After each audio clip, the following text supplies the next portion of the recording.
Magandang hapon sa inyong lahat. Bago tayo magsimula sa araw na ito, inaanyayahan ko ang lahat na magsitayo para sa ating panalangin. Iyoko ang ating mga ulo at ipikit ang ating mga mata. Ama naming mapagmahal, maraming salamat po sa panibagong araw na inyong ibinigay sa amin. Maraming salamat po sa lakas at mabuting kalusugan na inyong ibinigay. Patawarin mo po kami sa mga kasalanan namin, sa mga pagkakataong kami po ay nagkulang sa pag-ibig at kabutihan. Gabayan mo po kami sa pagpapasya sa mga hamon at pagsubok na aming inaharap. At bigyan mo po kami ng liwanag at lakas upang malampasan ang mga ito. Ito ay aming inihandog sa ngalan ng aming tagapagligtas at dakilang Panginoon na si Hesus Kristo. Amen. Sa ngalan ng Ama, ng Anak, ng Espiritu Santo. Amen. Maaari bang isaayos ninyo ang inyong mga upuan at pulutin ang mga basura? Pagkatapos ay maaari na kayong upo ng maayos. Sa ngayon, may lumiban ba sa klase? Kalihim, maaari mo bang itala ang mga lumiban sa klase at pakipasa sa akin mamaya? Maraming salamat. Bago tayo dumako sa ating formal na talakayan, ay mayroon akong inihandang panimulang gawain na pinamagatang larawan ko, hulaan mo. Magbibigay ako ng larawan at bibigyan niyo ito ng pagkakahulugan. Handa na ba kayo? Ano nakikita niyo sa larawan? Tama, may sultan. Ano pa? Tama, may sultana at prinsesa. Magaling, tama ang inyong mga sinagot. Ang larawan na aking inihanda ay nauugnay sa isang mahalagang anyo ng panitikan na ating tatalakayin ngayong hapon. Ang pamagat ng paksang ito ay ang epiko ng Mindanao, ang Bidasari. Bago tayo dumako sa ating formal na talakayan, linangin muna natin ang iba't ibang salitang magbibigay dagdag kaalaman ukol sa paksang ating tatalakayin. Pipili lamang dito ng tamang sagot sa bawat kahulugan na binibigay dito. Bini-bini, maaari ka bang pumunta dito sa harapan para sagutan ng unang bilang? Magaling! Tama ang lahat ng inyong sinagot. Ngayon ay may dagdag na kayong kaalaman ukol sa paksang ating tatalakayin. Alamin muna natin ang ating layunin. Nakikinig ng mapag-unawa upang maipaliwanag ang pagkakaugnay ng mga pangyayari. Ngayon ay umupo na maayos ang lahat dahil sisimulan ko na ang pagkukwento. Makinig ng mabuti at unawaing mabuti dahil may nihanda akong mga katanungan pagkatapos nito.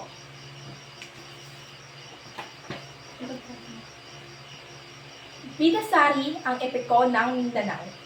Labis na naligayahay ng sultan ng Kimbayat na malamang ang mahal na sultana ay nagdadalang tao.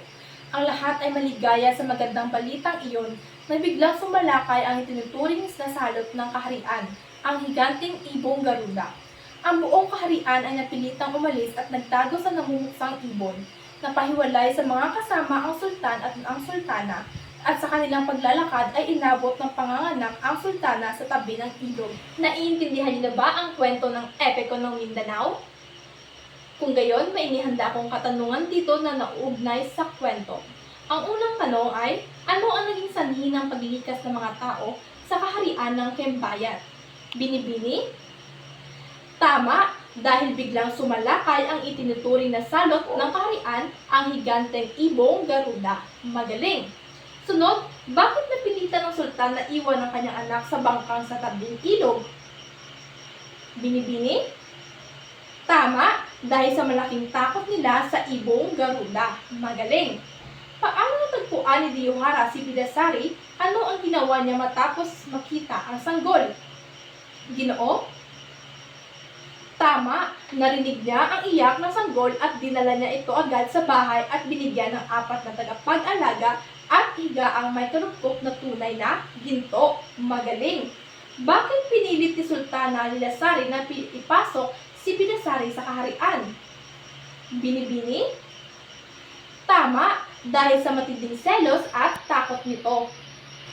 Ano ang naging reaksyon ng Sultan Mugendra nang malaman niya ang katotohanan tungkol kay Bidasari? Ginoo? Tama, siya ay galit na galit sa ginawang kalupitan ni Lilasari. Magaling!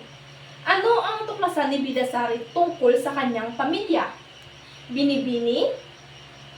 Tama, natuklasan ni Bidasari na siya ay tunay na prinsesa at anak ng sultan at sultana sa kaharian ng Kimbayat. Magaling! Ngayon ay subukin natin kung talagang narinig kayo ng may pag-unawa sa ating talakayan. Para sa ating aplikasyon, bibigyan ko kayo ng ilang mga katanungan na magpapakita kung paano magkakaugnay ang mga pangyayari sa kwento ng Bidasari. Ang unang pangyayari ay, ang mga magulang ni Bidasari ay napilitang iwan siya sa bangka sa ilog dahil sa takot sa ibong Garuda. Pagkatapos ay natagpuan siya ni Diyuhara at itinuring na anak. Sa palagay nyo, ano ang naging epekto ng pag-iwan kay Bidasari sa mga sumusunod na pangyayari? Binibini? Tama, nakaligtas siya sa panganib sa ibong Garuda at napunta siya kay Diyuhara. Sunod naman, sa takot na maagaw ng mas maganda si Sultan Mugendra, ipinakulong ni Nilasari si Bidasari sa palasyo at pinahirapan dahil sa selos. Paano nakaapekto ang selos ni Nilasari sa mga pangyayari sa kwento? Binibini? Tama, ang selos ni Nilasari ang tulak sa kanya upang saktan si Bidasari. Magaling! Ang sunod na pangyayari naman, habang nangangaso sa gubat, natagpuan ni Sultan Mugendra ang palasyo kung saan nakatira si Bidasari. Paano naging mahalaga ang pagkatuklas ni Sultan Mugendra kay Bidasari sa takbo ng kwento? Binibini? Tama, magaling. Natuklasan ng Sultan ang katotohanan tungkol sa ginawa ni Nilasari at pinakasalan niya si Bidasari. Susunod naman, dumating si Senapati, kapatid ni Bidasari sa Indrapura at nagkita sila magkapatid. Sa wakas, napag-alaman nila na si Bidasari ang nawalang anak ng kanyang tunay na mga magulang. Paano nag-ugnay ang pagkilala ng magkapatid sa kwento? Ginoo? Tama, magaling. Ang pagkikita ni Senapati at Bidasari ay nagpatunay na si Bidasari ay isang tunay na prinsesa ng Himbayat at ito ay naging daan sa muling pagsasama ng kanilang pamilya. Tama ang inyong mga sagot at tunay nga na nakikinig kayo sa ating kwento. Magaling.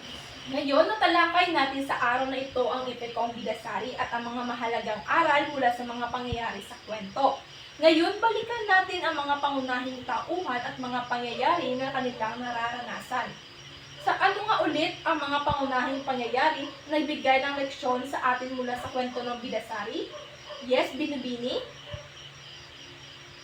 Tama! Ang pag-iwan kay Bidasari sa bangka ng kanyang mga magulang, ipinapakita ang sakripisyo ng magulang para sa kapakanan ng kanyang anak.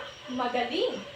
Paano naapektuhan si Bidasari sa mga desisyon ng kanyang mga magulang at ni Nilasari? Ginoo?